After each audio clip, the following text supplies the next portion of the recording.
Hello everyone, today is Friday, May 18th, 2018. Israel is home to around 125,000, maybe between 125 to 135,000 blacks of Ethiopian descent. The Zionists have always tried to bring Jews in from around the world into Israel because by swelling the numbers of Jews, by swelling the Jewish population, you have an easier time justifying the expansion of Israel's geography, of expanding their settlements, and justifying their claims to land deeper and deeper into these Palestinian territories in Gaza, the West Bank. So back in the 1980s, 1990s, it made sense to Israel to encourage Ethiopian Jews to come to Israel. Back before this mass immigration began, what had happened was Jewish rabbis passed this ruling where they declared that a body of people in Ethiopia, Africans, were actually descendants of the biblical tribe of Dan. Now, this wasn't based on genetic testing. They weren't doing like DNA tests or anything like that.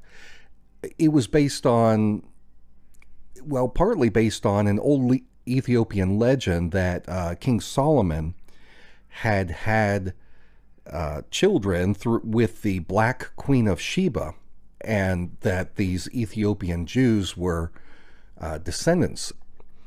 So after this ruling was made, Israel's their intelligence service, the Mossad, they began doing a series of secret operations to airlift tens of thousands of Ethiopian Jews into Israel to bring them in. And one of those operations was called Operation Solomon, if you want to look it up. There were several operations, but Solomon's probably the most notable one, because over 2 days alone in 1991, the Mossad coordinated the transportation, the airlifting of 14,500 Ethiopian Jews into Israel from Africa. Now, in the process of this, though, this ended up separating a whole lot of these Ethiopian Jews from the rest of their family members. But they did it partly because Israel was promising to bring the rest of the family members into Israel in due time.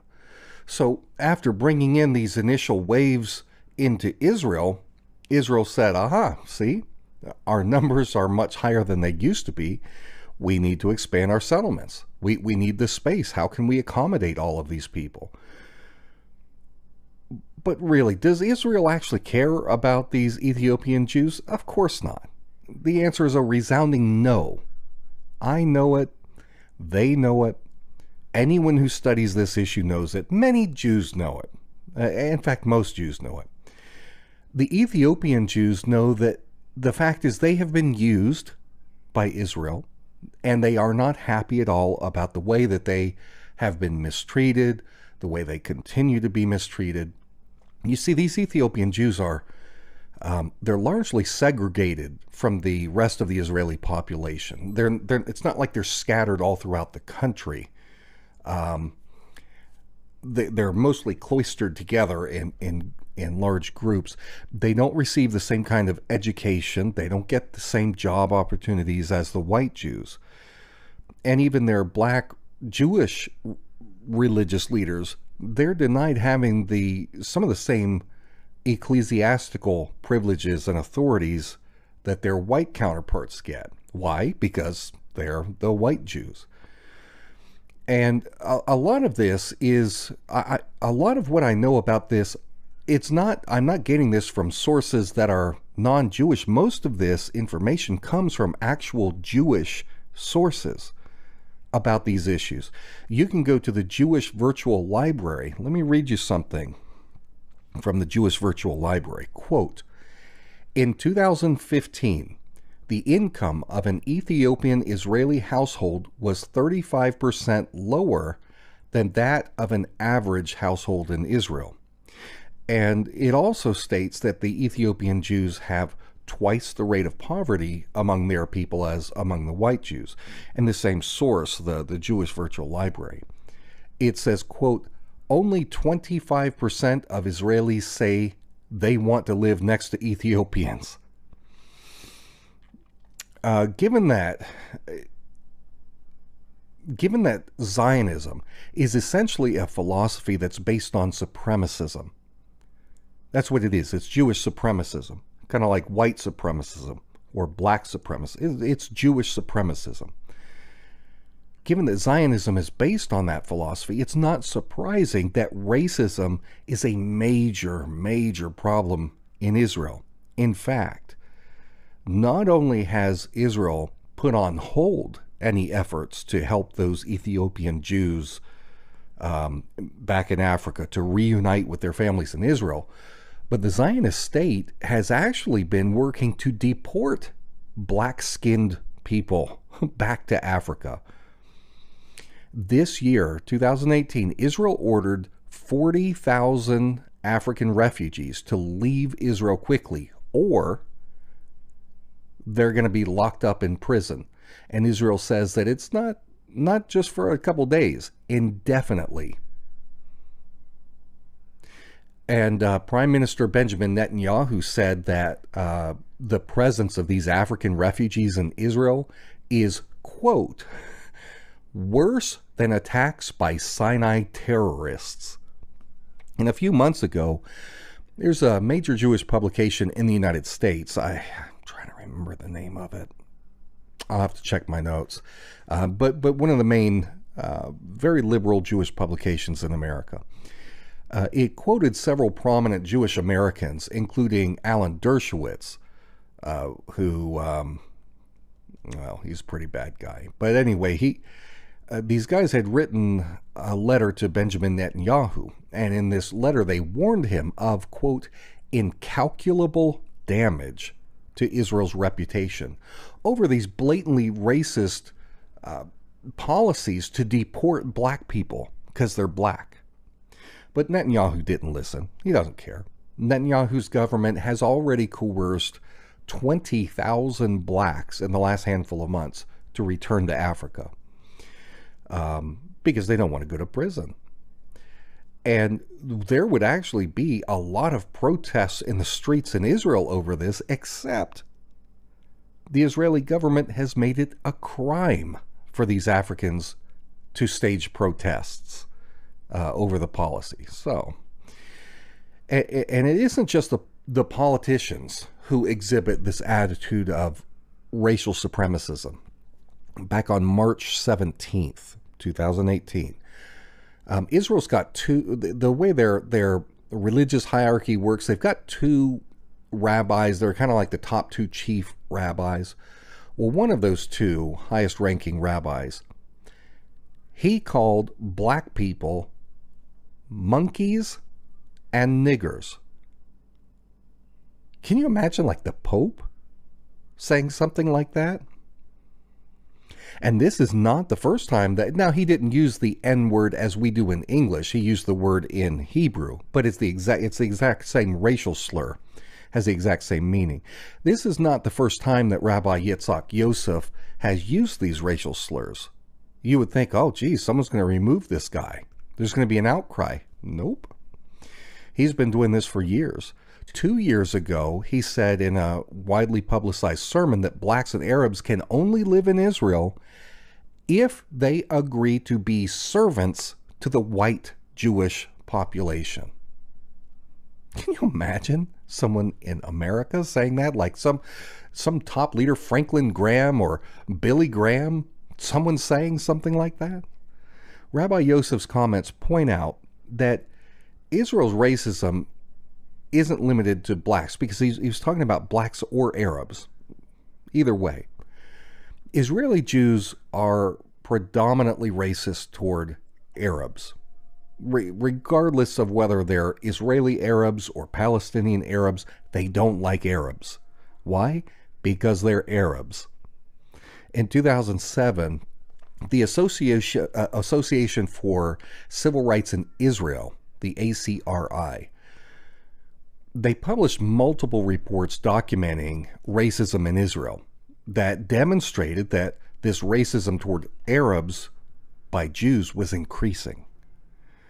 And part of the report included statistics from polls showing that over 2/3 of Israeli teens believe that Arabs are less intelligent than Jews as a race, that they are uncultured, and that they are almost all violent. Talk about broad brushing. One of the ACRI's racism polls, what they did was they surveyed thousands of Israelis. They asked them, here's the question, Israeli Jew, here is the question, what is your answer? The results of these polls indicated that 50% of Israelis would not live in the same building as Arabs, will not allow their children to befriend Arabs, and they themselves would neither be friends with Arabs or let Arabs in their homes. 50% of Israelis in this poll. It's not a little poll. This is a huge poll. 50% said that they would not be friends with Arabs or let their children be friends with Arabs or even let Arabs in their homes. And if you don't like that poll, there's another poll from that same year from the Center Against Racism that found that Jewish violence against Arabs was on the rise.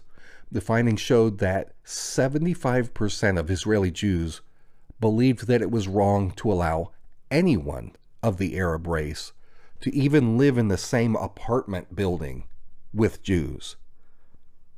75% of Israeli Jews responded to this poll saying they don't believe that an Arab should be allowed to live in an apartment building with Jews. Remember, these poll results are from the actual answers given by the Israeli Jews themselves. The poll indicated that most Israeli Jews believe that it's actually considered national or legal treason for a Jew to marry an Arab.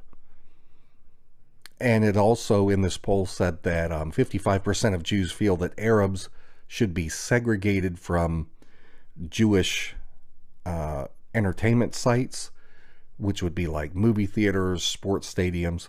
55% of Jews. No Arabs should be allowed in to Jewish entertainment locations.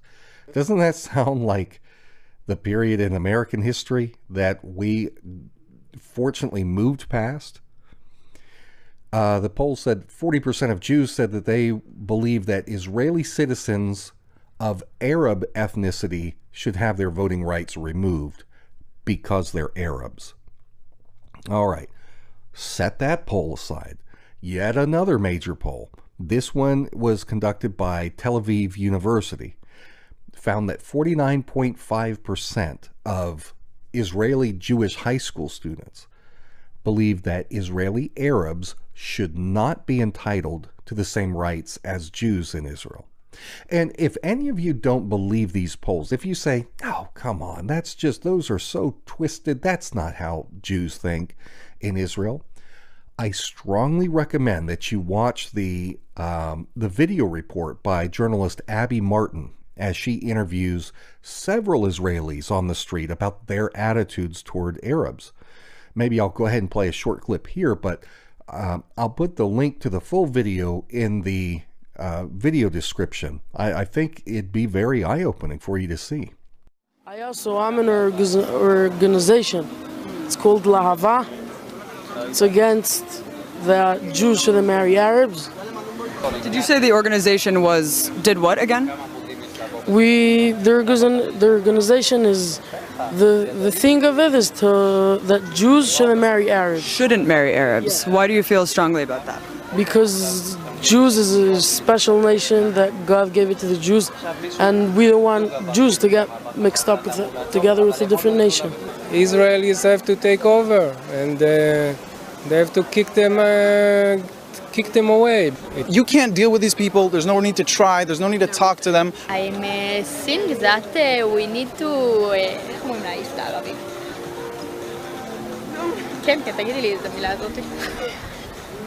I don't think there's any answer to it. Really? There's only one way. I would carpet bomb them. You would carpet bomb them? It's the only way you could deal with it. We need to kill Arabs. No. But let's return to the Israeli racism against Ethiopian Jews, because this is, I guess, the main point that I wanted to build up to. Back in December of 2012, concerns started emerging in various news reports over what they were discovering was that there was a strange and dramatic drop in the birth rates among Israel's Ethiopian community. And as more news outlets began looking at this, showing interest in the story, they started interviewing the Ethiopians, the Ethiopian Jews there in Israel. And what they found out, as they spoke to the immigrant women who had come into Israel from Ethiopia, is that while they were waiting in Ethiopia in transit camps, before they could transfer to Israel, the Israeli workers coaxed them into agreeing to receive these long-acting birth control drugs. The women said that they were told by Israel that they would be denied entry into Israel, which means they wouldn't be reunited with their families, unless they agreed to be injected with Depo-Provera, which is a favorite drug among Planned Parenthood offices. It goes for a long time, minimum 3 months of not being able to get pregnant. In a literal sense, what the state of Israel was doing is they have been injecting black people with birth control to stop them from being able to reproduce inside of Israel. What's ironic about this practice of controlled breeding, which is called eugenics, is that it became notorious and viewed as evil because it was originally associated with the Nazis. So once again, we have modern day Israel demonstrating that the Zionists truly are the modern day Nazis. Shocking to me that this doesn't get more news coverage. But then again, they control our Western media. There's so much more that we could say about these topics, but let me conclude by helping to put this in perspective for you. And I do this with everything, and I encourage you guys to do this as well. Whenever I'm thinking about a story, and I find whether I agree with it or disagree with it, I try and put myself in that situation, my family, my country, my community, whatever it happens to be, and try to see it from how would I feel if this were impacting me. I want you to think about this. We are not living in the 1800s anymore. We look back now with regret on how Native Americans were pushed off their lands to make room for Europeans. We all know today that slavery is bad. We aren't living in the 1950s even, back when there was still racial segregation. You've got the water fountain for white people, water fountain for black people. We are living in 2018, and we know in 2018 that it is wrong to mistreat somebody simply because their skin is a different color from ours. So while there may be a few areas that still need improvement here in America, certainly, such as reforming marijuana laws that disproportionately target poor black communities, the fact is that we have progressed in America in a big way. We have made major strides forward. And I want you to think about how our society is today and compare that to Israel's society today. Think about it. Imagine if we were doing in America in 2018 what Israel is doing in 2018. Imagine that we are importing black people from Africa to quickly boost our population numbers so that we could justify going down into Mexico, displacing the Mexican population, stealing their lands. Imagine if we kept those blacks that we brought in segregated from the rest of society, segregated from the whites. and we deprived them of basic human rights. Imagine that we brought them in, and in the process, we actually demanded that they accept a form of sterilization in order to come into the country. And then once we had gotten from them whatever it was we needed from them, we're done with them, and now we start deporting them back to the poor African nations that we had gotten them from. Can you imagine? That's what Israel is doing. Yes, I know that America has some very ugly things in our history. I understand that. But folks, Israel is doing all of those things right now, today. Now, I hear some people complain about the awful things that America did to the Indians and to the Africans. I get it. But many of those same people who make those arguments, who are always spitting on America and talking like everyone today is responsible for these atrocities because of what our forefathers did many years ago, some of those same people are the very ones who are putting their full support behind the state of Israel. What a bunch of hypocrites. The truth is that in 2018, Israel is an apartheid state. It is stealing lands from the Palestinians. It is engaged in outrageous racism, not only toward Africans, but toward the Arabs. Now, I'm not saying that everybody in Israel is bad. I'm not saying that all Jews are bad. Absolutely not. We know that there are many Israeli Jews who are doing their best to speak out against these things, and I stand in solidarity with them. The problem is they are few in number. So they need our moral support, and we can give it to them by speaking out against the apartheid activities of Israel, by speaking out against Zionism, by boycotting Israeli products, by boycotting businesses that are closely linked to Israel. SodaStream, or there's not a whole lot that Israel exports that we can boycott. Really, the primary export of Israel is terrorism, and that's hard to boycott. But if Netanyahu and the Zionists will not change their ways because it's the right thing to do, maybe they'll change their ways if their country votes them out of office because their bad policies are bringing financial punishment and international condemnation on Israel as a whole. That's why we need to boycott Israel. If you found the information in this report valuable, I would appreciate your support of my work to compensate for YouTube's demonetization of most of my videos. And I hate to say it, but the truth is, most of my videos that are demonetized are being demonetized because I speak out against Israel.